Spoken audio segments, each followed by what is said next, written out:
So for people who don't know, I fell into stand-up because we split up, me and my wife, and I was a month away from being 34. And the only reason I went into stand-up is I was... One Monday night, I used to have the kids every weekend, so Monday I used to be on a downer.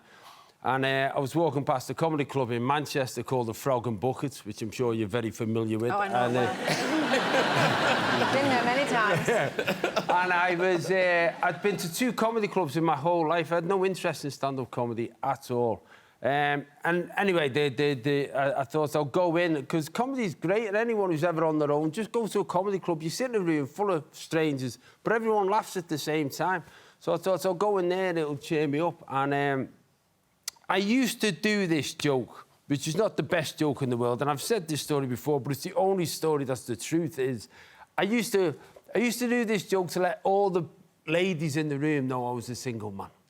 I used to say, I'm really sad at the moment, ladies and gentlemen, because me and my wife are not together. Oh. It's not that sad, honestly. We're not divorced or anything. I've just killed her. But I knew I was going to miss her, so I've kept her head in the fridge. Terrible joke, terrible. And I got announced on stage this Thursday, and I said this joke on stage, and as I said it, I looked to the left, and the head that was meant to be in the fridge was in the audience. So this is the true story. So she was in the audience, and what had happened, we've been apart almost 2 years at this point. And when you're apart, you live parallel lives, so you don't really know what's going on in each other's life. You deal with the logistics of children. She had a new job. The people she was working with were going out for a birthday do. Someone said, let's go to a comedy club. She didn't know I did stand-up comedy. The people she was with didn't even know my name. So when I get announced on, they don't understand why she goes, what the fuck? And then I go on stage in front of a room full of strangers and tell them I've killed her and kept her head in the fridge.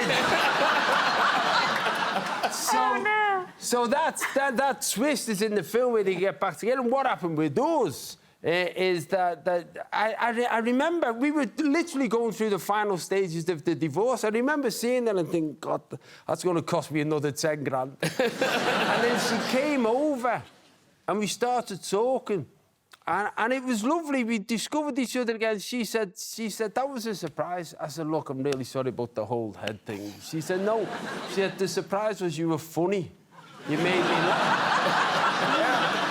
Why weren't you doing that earlier? I know. She said, you made me laugh. She said, you reminded me of the man that I first met. Oh. She said, whatever happened to you? I said, I married you.